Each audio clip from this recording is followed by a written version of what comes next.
and welcome back to the Vancouver Actors Podcast. I'm your host, Michael Coleman, and with me today is one of my students, Andrea. And as promised, we are going to do an episode dedicated to how to break down an audition efficiently and effectively.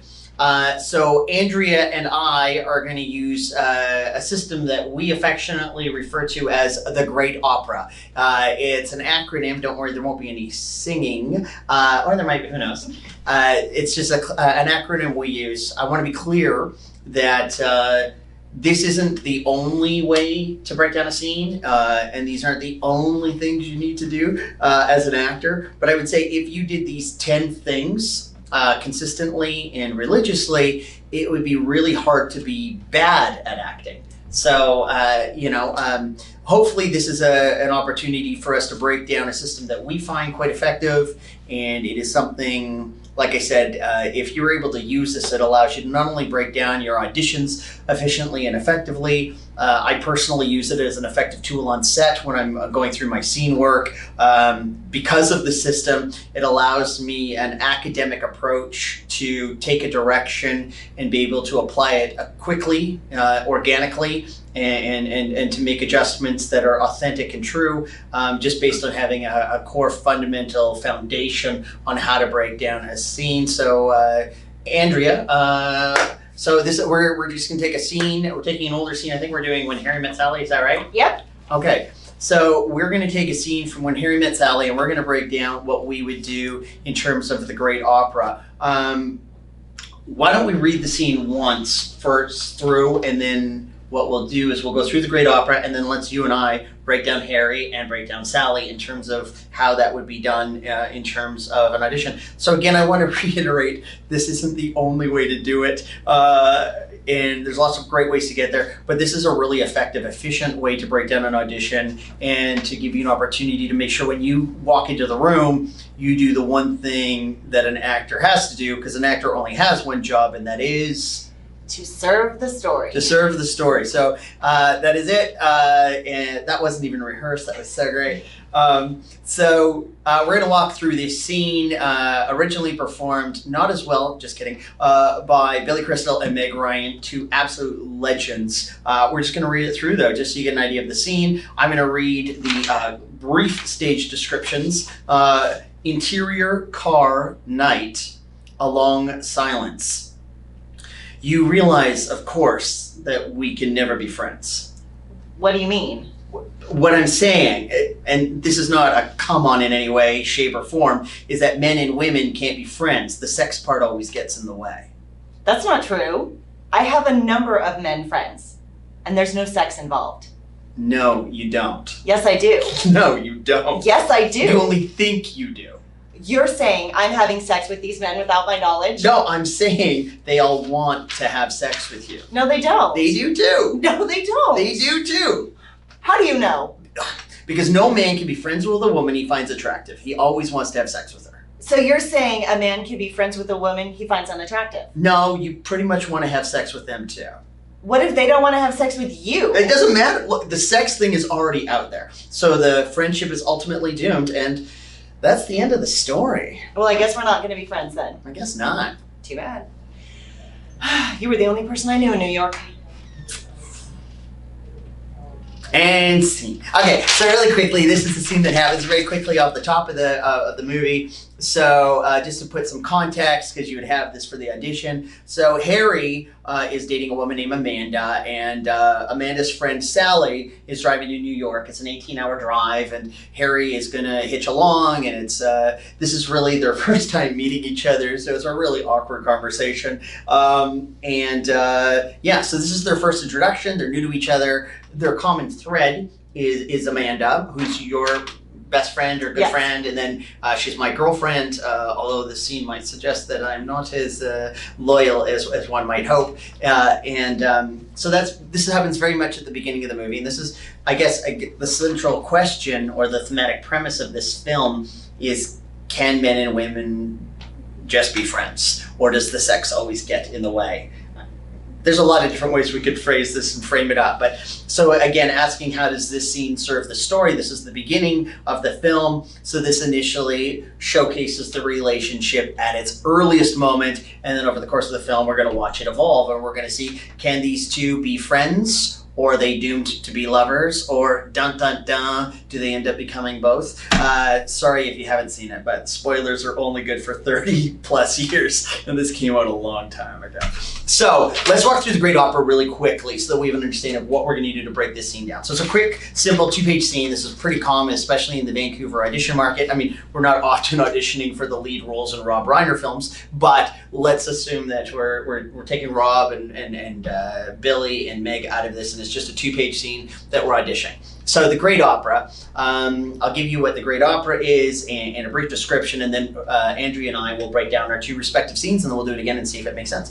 So the great opera stands for G for goal, or what do I specifically want or need from my scene partner? And attached to that is what does it cost me, or what am I rewarded with based on that goal? So if I get what I want, what am I rewarded with? If I don't get it, what am I risking? And we refer to that as our result. Yeah, our result. So at the end of our goal, we will either get what we want or not get what we want based on the stakes or the risk reward and the result. And this is something that making sure we do at the end of the scene is make sure we definitively know at the end of the scene if you got your goal or not. I find this is actually a really common thing as an audition coach. I find a lot of actors don't finish their scenes. So at the end of the scene, there's this ambiguous, I don't know, it can be however you want it to be. And it's like, well, I don't want to, like, I'm trying to watch your movie right now. So did you get it? Yes or no? I'd rather give a redirection than have you be ambiguous and leave me hanging. Don't leave me hanging. Assume I'm the producer or the director, because I likely am, and show me how the scene ends in your eyes.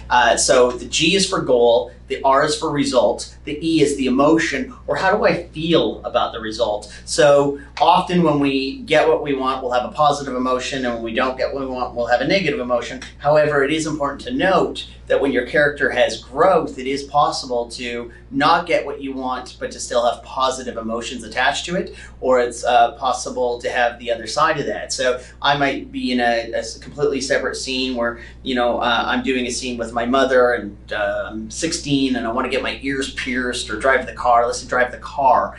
And my mother, what do I want from my scene partner? What do I want her to do, feel, or understand as my goal? I might want, I want you to let me drive the car. That'd be the scene. And at the end of it, she doesn't let me drive the car, but I might realize over the course of the scene that it's only because my mother loves me and wants to protect me, and I have a feeling of being supported and loved and warm. So it is possible to have the opposite of what you may perceive. So that's the G, R, the E. The A is the assertion. A lot of times we'll call this the moment before, or allowing us to set the right authentic tone so we can launch into a scene and not limp into a scene. The way we would reflect on an assertion is we use the sentence, I am, character's name, and the world is blank. And we say it internally. We don't say it out loud, but we say it internally just as a means to make sure that we are authentically launching into the scene with the right emotional, mental, spiritual, physical mindset that we need to do the scene properly. So again, a lot of times acting coaches refer to it as the moment before, or different ways to get into the scene, but the assertion makes sure that we're launching into our scenes. Next is our tactics, or our transitive verbs, or our actions we do to people, and that would complete the word great. And the beginning of the next word is opera, and the O is obstacles. So obstacles are anything that prevent us from getting our goal. If you can't identify how it prevents you from getting your goal, it's not an obstacle yet. So make sure that you're able to identify specifically, but how does that prevent you from getting your goal? And again, your goal is what you want them to do or to feel or to understand.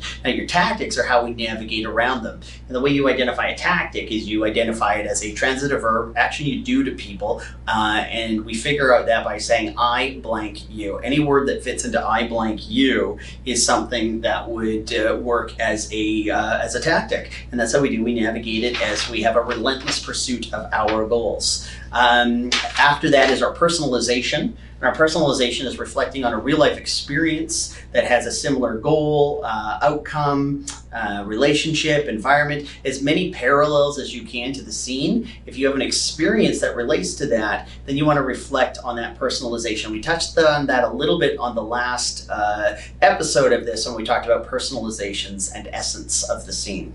After the personalization is the environment. So a good rule of thumb for auditioning is if you don't see it, then the person watching the tape doesn't see it. So you need to make sure you physicalize everything in your room. That's eye lines, that's the clear and present danger, that's everything that would be anything you do, feel, smell, touch, hear. If you don't recognize it, if you don't recognize it on camera, then it doesn't happen. So your environment is, how does this place make you feel? Like a lot of most scenes, and one could argue all scenes, should be in an environment that is most conducive to the servitude of the story. So in this scene that we have here, one of the reasons that they put this scene in a car is this is an 18-hour car ride with a complete stranger. So you're literally sitting inches away from somebody you do not know, and you are trapped. This scene is put in a place where you are trapped, and you are actually trapped in Meg Ryan or Sally's car, and again that serves the story in giving her a little bit different of a power dynamic or status. But the environment again is, how does this place make you feel? So in this place here, we would both have a feeling of being trapped for 18 hours with somebody we barely know,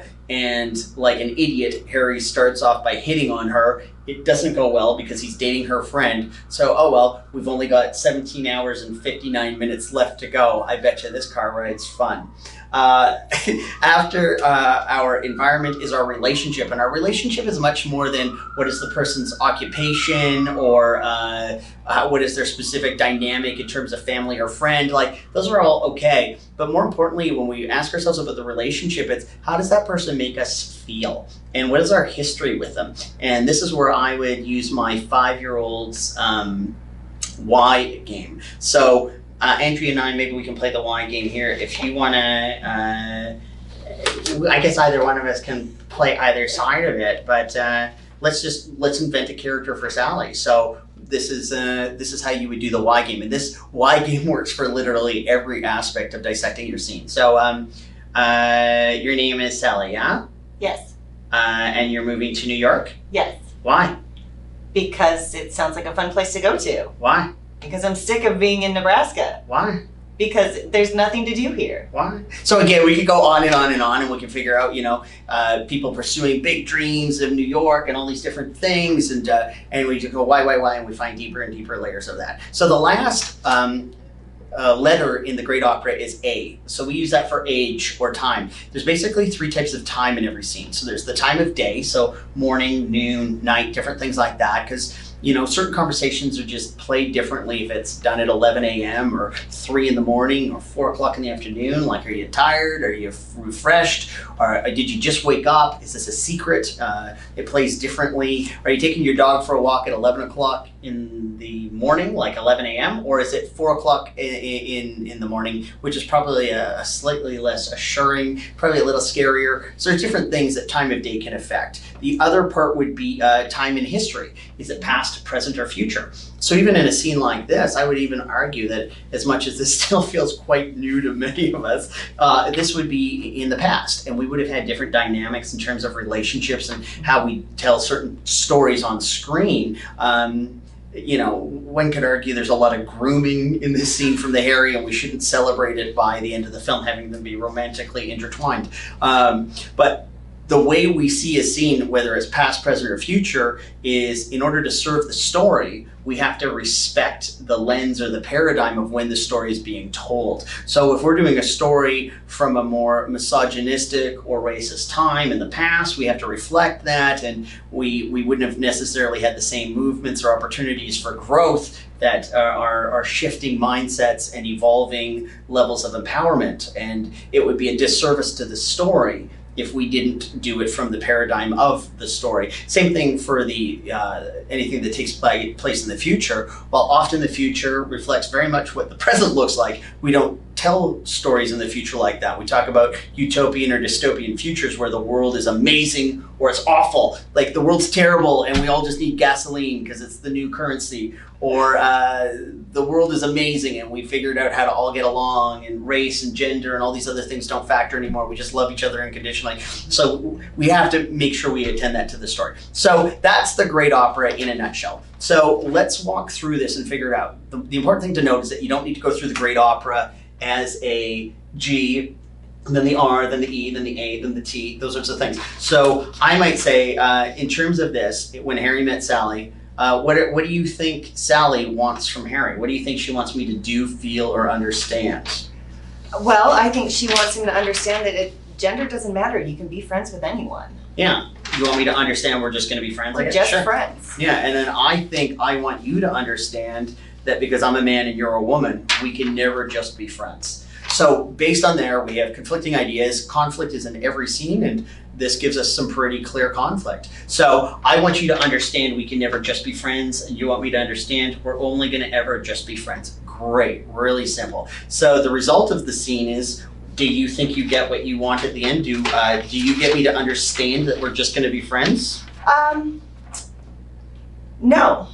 No? Because he still argues, you still argue that, well, I guess we can't be friends. Too bad. So how do you feel about that, remembering we've got about 17 hours and 59 minutes left in this car ride? This is going to be a really long car ride. Yeah, Damn. So great. So that's the first three letters already set up. We already know our beginning, we know our end, and now we just have to fill in the middle. I would say for me, with Harry, I want you to understand that we're never going to be friends. Do I think I get it? I actually think I do, mostly because I'm a narcissistic, limited vision individual who's, his youthful enthusiasm / misogyny doesn't make him aware that she's probably being really honest right now, and she doesn't. So how do I feel about it? Well, I'll just let my charm keep working its tricks, and eventually she'll fall in love with me. So I would say, while we both have different perceptions of how this conversation went, I think that's a fair assessment. Again, these are just choices and interpretations. So the assertion, I am Sally, at the beginning of the scene, before we get on this drive, before I say the ridiculously stupid statement, we have a long silence. So the long silence would suggest awkwardness. Again, we've just met. So your assertion is what? I am Sally and the world is irritating. Sure, and I might say I am Harry and the world is innocent or ignorant, unaware. It's just unaware. And I would say it like that because it's just, I probably need to educate you. That's what I would say as Harry is my assertion. The world is just blissfully ignorant. Again, not a great sign that they should be together, although it would wreck the film if they didn't. So next is we go through our obstacles. So let's just go through it and we'll say the lines, and anytime we hit an obstacle, let's just call it out. So I want you to realize that we can't just be friends, and you want me to realize we're just going to be friends. So anytime one of us feels we hit an obstacle, let's call it out. Okay. You realize, of course, we can never be friends. What do you mean? I would say that's my first obstacle, and arguably you could even hit me on my first sentence as an obstacle. Yeah. When I say you realize that we can never be friends, the fact that you say, what do you mean? See, I told you my assertion, blissfully ignorant. Doesn't even realize what I'm saying. It's almost like she doesn't realize she's a woman and I'm a man. So we're clearly going to be romantic.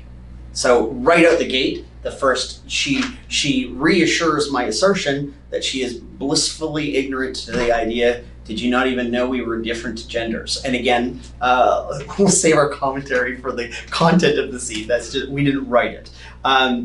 So what I'm saying is, and this is not a come on in any way, shape, or form, is that men and women can't be friends. The sex part always gets in the way. Do you see any obstacles there? Oh, absolutely. So I would say anytime somebody says, and this is not a blank in any way, and this is not me being racist in any way, this is not a come on in any way, this is not being sexist in any way, they're about to be the thing that they're not doing. So we all know that. So that anything else in there jump out at you? Oh, well, automatically when he says men and women can't be friends. Yeah, so he just says it right on the nose. And then your response is? That's not true. I have a number of men friends, and there's no sex involved. So I would say the obstacle is she's in denial. She's not even aware that all her friends want to have sex with her. So again, she's blissfully ignorant, as I had stated in my assertion. And then I say, no, you don't. So, a clear obstacle? Absolutely. Because I'm telling you, you don't even know your own mind. Yep. And then your incredibly mature response is? Yes, I do. So now we're just going to go back and forth with the incredibly mature, no, you don't. Yes, I do. No, you don't. Yes, I do. And we do that back and forth. And then I say, to end it, you only think you do. Is that an obstacle? Absolutely. Yeah. Am I any closer to understanding we're just going to be friends? Not at all. No. And then you say? You're saying I'm having sex with these men without my knowledge. Again, the obstacle here for me is she thinks that I'm suggesting she's having sex with men. I'm saying people want to have sex with you. I'm not saying you're having sex with them. I'm just saying all your men friends want to have sex. Again, blissfully ignorant. Again, consistently throughout the entire scene. No, I'm saying they all want to have sex with you. Is that showing any signs that I'm understanding we're just going to be friends? No, because I'm saying all men want to have sex with you, and I am You are a man. or a reasonably hand-drawn facsimile. But yes, I am a man, and so again, it would suggest that that's not working. So we go back into another. They do not. They do too. They do not. Do too. How do you know? Great. So now I have an opportunity here where she's given me an invitation to share the wisdom I've been trying to share since the beginning of the scene, because no man can be friends with a woman he finds attractive. He always wants to have sex with her. So I'm stating what I am claiming as a fact and educating. I educate you is probably the tactic I'm doing here. And then your response is? So you're saying a man can be friends with a woman he finds unattractive. So the obstacle is she's now poking holes in my formula, and she is challenging my education and academic knowledge in this area, to which I respond, no, you pretty much want to have sex with them too. Again, not suggesting that I'm getting any closer to understanding we're going to be friends. You're also most certainly not putting out signals that this is going anywhere. What if they don't want to have sex with you? Right. Also a very logical hole in the strategy to which I have a clever response. Doesn't matter. The sex thing is already out there. So the friendship is ultimately doomed, and that's the end of the story. And that's what we already know now, because I have now definitively used the facts of the scene. That's the end of the story. We know the scene's going to come to a conclusion quite quickly now, because I'm throwing in the towel. I'm saying, look, we're going to end up falling in love or not be friends, because those are really our two options. End of story. I literally say end of story, to which you say, well, I guess we're not going to be friends then. And again, there's a confirmation as well. I guess not. That's too bad. You were the only person I knew in New York. Yeah, so what do you think that, so now we both know, one could argue, again, either way for the Harry character, did he get what he want, yes or no? In yours, I think it's quite clear that you're not getting what you want. And what did you say you felt? Irritated. Yeah, so now let's go. So we've done the obstacles, and we can go through the tactics or any of the I blank you. So I'll just really quickly, you realize, of course, that we can never be friends. I might say, I inform you. And then what do you say? What do you mean? And what are you doing there? I question you. Yeah. What I'm saying is, and this is not a come on in any way, shape, or form, is that men and women can't be friends. The sex part always gets in the way. I educate you. To which you? That's not true. I have a number of men friends, and there's no sex involved. I would argue you educate me. Anyways, we can go back and forth, and that's how we would navigate our tactics and our obstacles. Next is a personalization. So if I was Harry, I would say, for me, a personalization is anytime I've had dialogue with somebody who thinks they know something, but they clearly don't. I fortunately have young daughters who are 5 and 9 who think they have all the answers to the universe. I have conversations not about relationships, but about their version of facts versus mine. I once got in a half-hour fight with my oldest daughter on a cruise ship once because she was convinced that foxes lived at the end of rainbows in the ocean. And I mean, I'm not a terrible dad, but that was insane. And you know what? You're just wrong.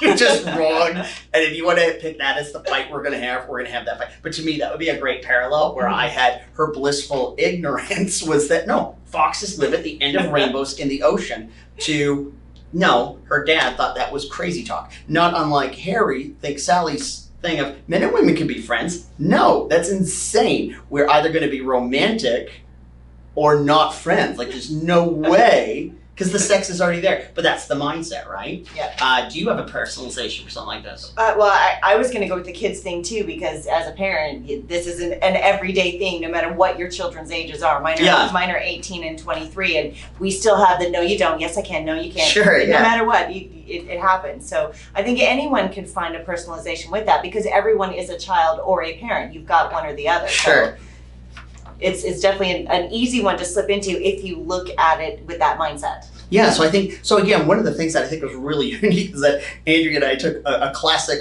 romantic comedy and we both used our children as our parallels, which, is probably on one hand really weird, but also probably something really, for both of us, like, we love our children to the end of time, and this is a love story, so I think it's also okay that we found parallels or personalizations that work with other people we love. It didn't have to be a romantic interest, which is important to note. Like when Daniel Radcliffe was breaking down his Harry Potter stuff, he wasn't thinking at home, oh man, I gotta reflect on all those times I fought that wizard without a nose. Like, man, it's the only way I'm gonna get into this movie. Otherwise, it's not gonna be authentic. Like, no, you find parallels that work and that have similar themes or relationships or goals or ideas. So that's the personalization. The environment, again, we've already stated, it's very, like, we could have been driving from anywhere to anywhere. The writers intentionally made this an 18-hour car ride where we're both sitting in the front seat because we're trapped. And we're trapped, and that's gonna make this weird. And it's gonna make the tension increase. And that's a lot of reasons for this. So how does this make me feel? And I'm in your car, and I'm dating your friend. Like, everything about this environment is so awkward. And you know what? So what? Maybe I hit on you, maybe I didn't, and I can't even tell the difference. And it's like, of course I can tell the difference. I know I did, and I know you're gonna call Amanda and tell her that I hit on you. So this car ride sucks because I already know Amanda's gonna yell at me in 18 hours from now, and I'm gonna be in a car with the person who's gonna get me in trouble, and that sucks. So that's excellent in terms of ramping up the stakes and adding to the environment. Also, you've mapped out this great thing. We're gonna take turns driving, and we have this collaborative, mutually respectful thing. This has gone sideways really early. So that's our environment. Now, in terms of relationship, we've touched on it a little bit, but our relationship is really, we could say, who are we? We're strangers. That's not enough. How do we make each other feel? I'll tell you, how does she make me feel?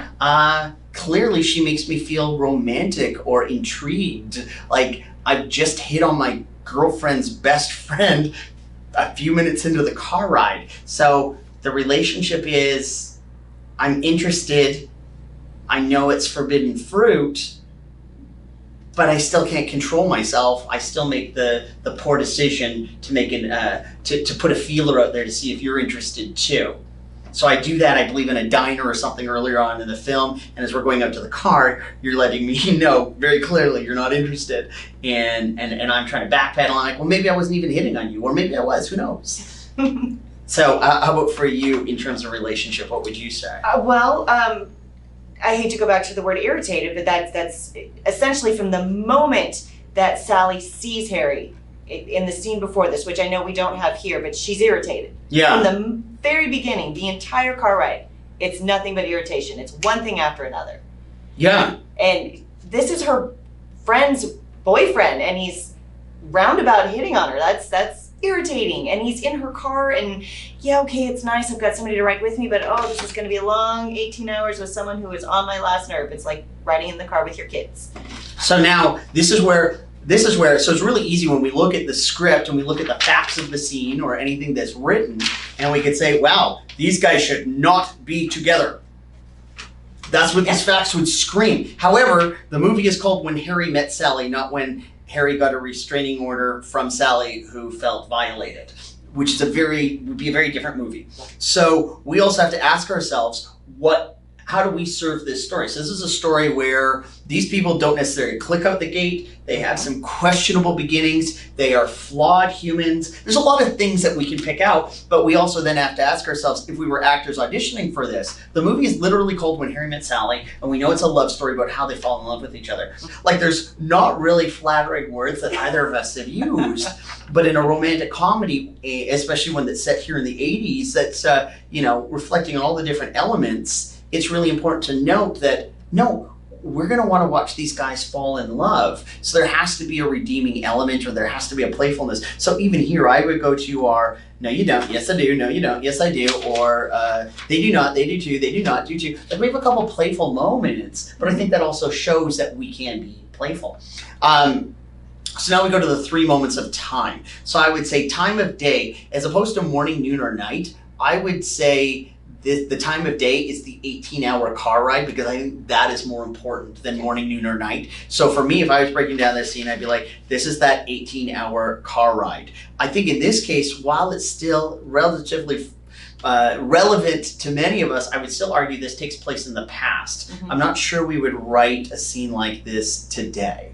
I don't know if we would, and that's probably a whole other podcast in terms of how should courtship happen, especially, in today's world. There's just so much going on. But I would argue that we'd have to take it from a retrospective point of view, because the way Sally and Harry would have both performed this scene back in the early 80s would be much different, perhaps, than what we would do in the early 2020. Oh my gosh, that's 40 years. How did that happen? So that's the time. And also the time in history. Like I said, I might actually say this takes place in the past as opposed to the present, just due to the nature of the courtship. Now I would say, what is the time in your life? So I would say for Harry, this is the time, remembering, so the time of your life, the way I would rephrase that, most movies are just real life with the boring bits cut out. So when we look at the time of your life, we want to ask ourselves, if you were like 80 or 90 years old and you're on the rocking chair talking to the grandkids and like, tell us about that time, and you're reflecting on this scene or the essence of the scene, how would you summarize it and what would you say? So for me as Harry, if I'm looking back on my life and saying, what was the time of my life? This is that time, Sally, the love of my life, almost missed out on the keeper. That's the time where she almost lost me. That's right, she almost lost me. I was a catch, and I knew I was a catch from the beginning.